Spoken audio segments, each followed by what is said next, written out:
So Johnny, what do we got going on tonight? Well, Caleb drove here at last minute because Isaac is sick as a dog with the flu. So Caleb's filling in for Turning Corners. We're very happy that he's doing that. And he's killing it. You wouldn't even know. You wouldn't even know that he's not part of the band. I had some moments. This is a nice place here.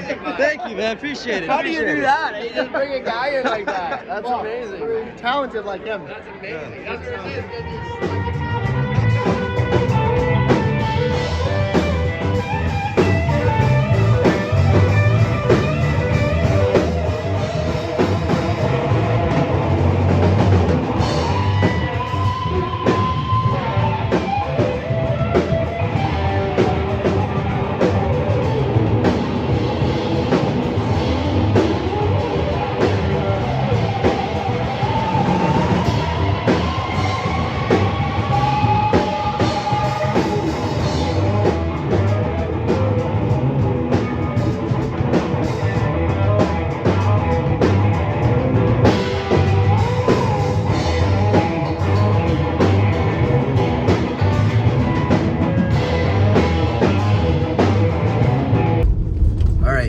an unexpected one. I was playing a gig in one city, and then I just got a phone call from a friend, and their guitar player is sick, and he's like, hey, we've got an hour and a half left in our set, can you kind of show up and do something? And so I'm gonna go there and I'm gonna do something.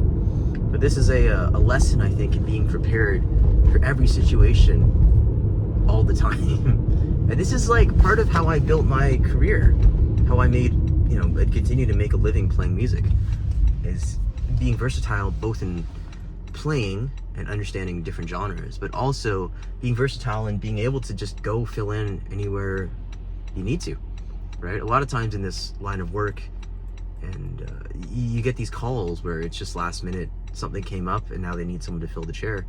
And it's tricky because there's so much nuance, there's so much personality in each player's playing, that it can be a difficult kind of conversation to try and fill in for someone, especially in this kind of scenario where I literally don't know most of these songs. Most of them are kind of like old classic rock and stuff, which like I have a familiarity from listening to, but as any musician would know, just because you've listened to a song doesn't necessarily mean you know how to play it.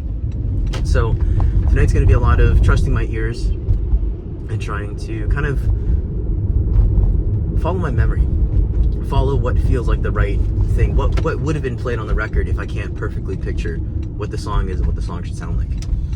Okay, so the gig I just came from was at this brewery, and it was kind of a variety style, like a couple bands on the bill, indie show, which is something that you'll do a lot. I did one earlier this week, and it was really fun. It was a kind of a jam band style thing with me, a drummer, and a bass player, so it was a trio. We did some kind of funky 60s style blues rock stuff, which was cool. I think this is a really good time to talk about being prepared. So one thing that you can always do is always make sure that the rig that you have is built for multiple occasions. Now, as much as I love building custom pedal boards, and I love building things tailored for specific sounds, and sometimes you really need to do that. That's a really common thing in terms of like sometimes you have to have like a Chase Bliss mood, and you have to have some crazy Strymon effects, and you have to have like a freeze pedal and all these things to build maybe soundscape indie shoegaze stuff. And there's just certain pedals that just have certain specific sounds that you always need to, that you can only get from that one pedal. However, that ability to remap basically my entire pedal board based on the scenario is one of the most important things that I've found in my career, because being a session guitar player, being a freelance musician, you jump around to so many genres, so many bands, so many things that you kind of need that versatility.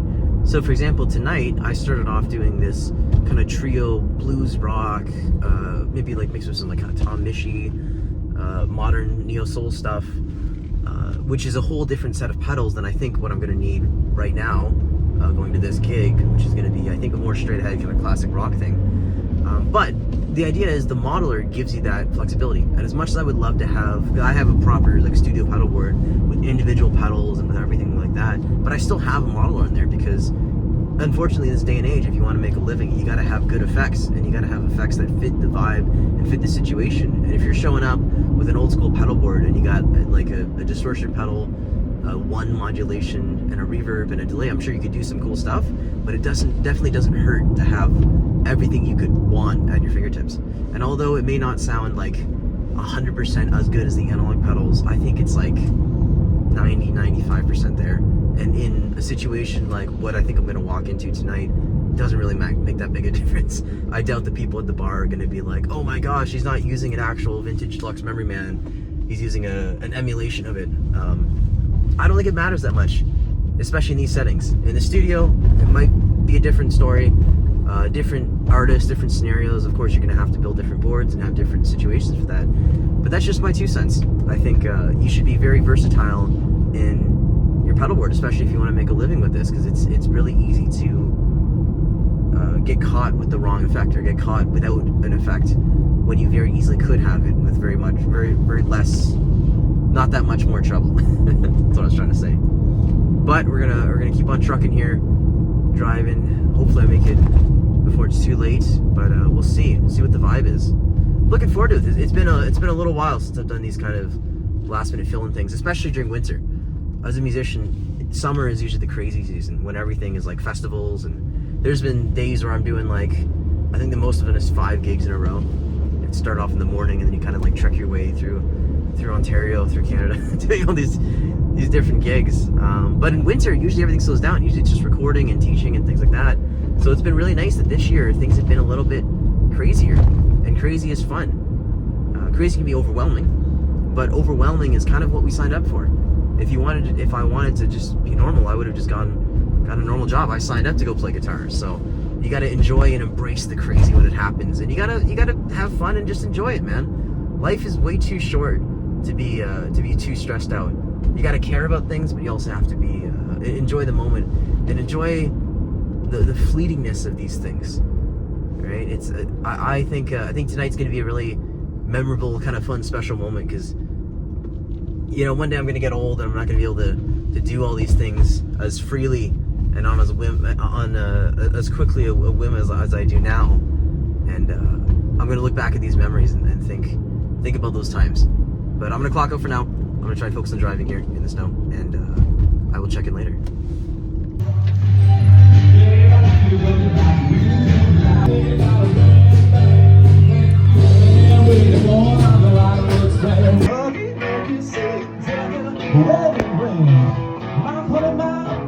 Don't put my love upon the shelf. She said, I guess you better put your feet on the ground.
Won't be my role model.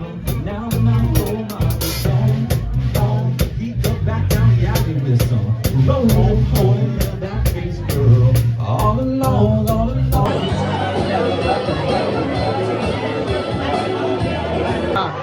It's his dad's birthday. Hello, how are you? Hello to the two of you.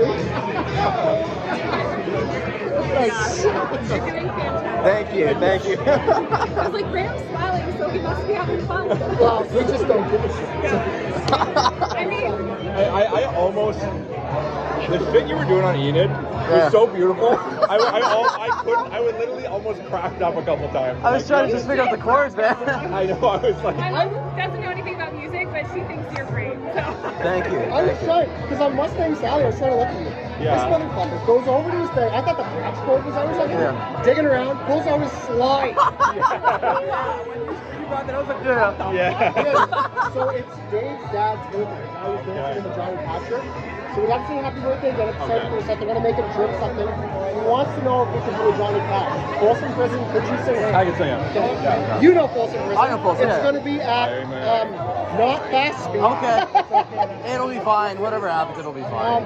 We should make a set list though. We have a set list. 35 beats, like 8 months. Why do you keep saying that? We have one. Because it's not. It's fine. Music. We'll definitely will end with My Way to Rock. My Own Way to Rock.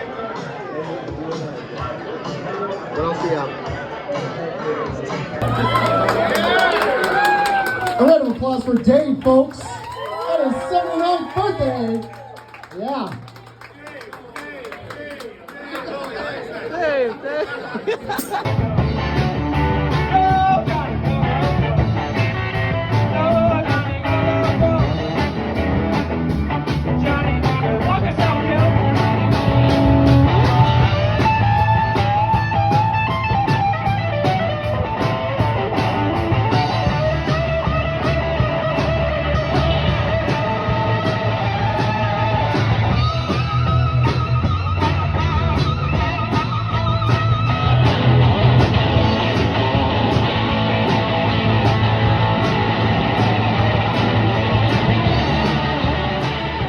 All right. Just finished up. Last minute filling gig. Here's the car.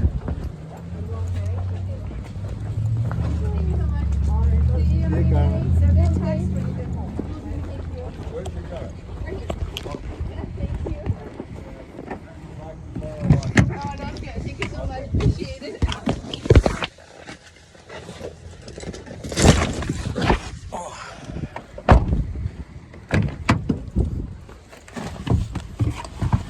All right. Get some light in here. There we go. That was a really fun time, man. I haven't done a fill-in gig like that in a little while. But that's like a window into some old school rock and roll stuff that we used to do, man. Like playing in these bars, playing these old kind of rock songs and blues songs, and just like playing music, man. I think that's one of the purest forms of music there ever is, because I showed up, I've known some of those songs, I've listened to them before, but I don't actually like know any of them. But if you just follow you have a good enough ear, you can follow your 1s, your 4s, your 5s, your 6s, your 2s, all these different kind of scale degrees, you can piece together. And there's a lot of cliches in these music, which is good because it allows you to kind of piece your way in. Then you play some rock and roll.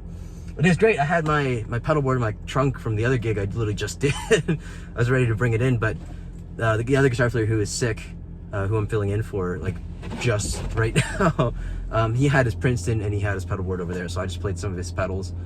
But man, wow, what a fun time. Like what an actual old school like music night. And it's a cool place too, a cool little bar. There's way more people than I thought. I thought it was gonna be kind of a quiet whatever thing, but we had a good time. I'm gonna drive home and maybe update you guys a little bit later.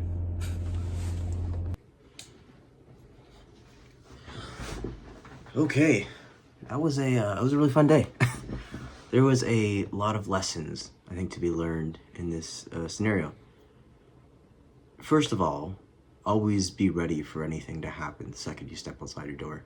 I think that applies to more than just music, but especially in music, from what I've found, is there's so many things that just kind of happen that you have to be ready for. So this is a really good example of that, of like, I left the house thinking I was just gonna go play this gig, and then I was gonna come home and chill out, and I had some recording stuff to do and some other things. I was just gonna have a nice kind of chill night, and that turned into this crazy other gig, which was a super fun time. I'm glad that happened, but you just got to be kind of ready to roll the punches and see what happens. I think also, this is kind of like a personal thing too.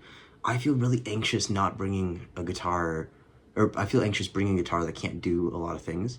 Like a good friend of mine has an old school 57 Gibson Les Paul Jr. with a single P90, and I think that's an amazing guitar. It's ridiculous, but I tried to buy one. I bought a custom shop single pickup P90 Les Paul Jr., and I just couldn't bond with it because I would take it on gigs like this and I'd get paranoid that I wouldn't be able to cover all the tones. And tonight was kind of one of those examples of, I think, where if I had a guitar that wasn't as versatile as my Gretsch, I would have felt a little bit more naked. So that's an important kind of gear thing, of just finding a guitar or finding some stuff that really just speaks to you and you feel comfortable using, because in the heat of the moment, you're going to have to depend on that kind of stuff. Another thing I was kind of thinking about too was the fact that I didn't even have my iPad on me. It was sitting right there. And normally on a gig like this, I'd want to have the iPad up for charts. But I think that's almost a flawed perspective sometimes, because especially with the gig tonight, the second one, the fill-in, if I was trying to look up every single chart and read it on my iPad, I would have lost a lot of the moment there. I would have been kind of very cerebral and in my head about the music. And these are kind of simple old school rock and roll and blues and, you know, folky songs. You just feel them, right? Listen for your ones, your fours, your fives, your two minors, your six minors. And that's probably most of your chords, honestly. If you just sit there and kind of figure out what key it is, and then you slowly listen to those regressions and you just kind of work your way around, I think that's a much better approach than trying to look up every single chord chart and read it on the gig, especially on a fill-in gig like this. So maybe just try and use your ears a little bit more. That's kind of a little thought that I had as I was doing this. But I think that's pretty much it. It's been a crazy busy week for me. Like I was saying earlier, I think I've done 5. This is my sixth gig? No, this is my fifth gig of the week. I had one live session, so one video recording session. We recorded some stuff. I had 2 rehearsals, and then I taught how many lessons was that? 1, 2. I taught like 14 students this week too, in addition to all that. So, you know, it's a busy life playing music for a living, but it's a good one, and it's fun. We do a lot of cool things. And so I'm gonna sign off here. Thank you so much for watching, guys. If you like this, please like and subscribe and share. And also let me know in the comments if you want to see more of this, or if there's any specific maybe avenue of guitar or music that you want to see me explore. Thank you.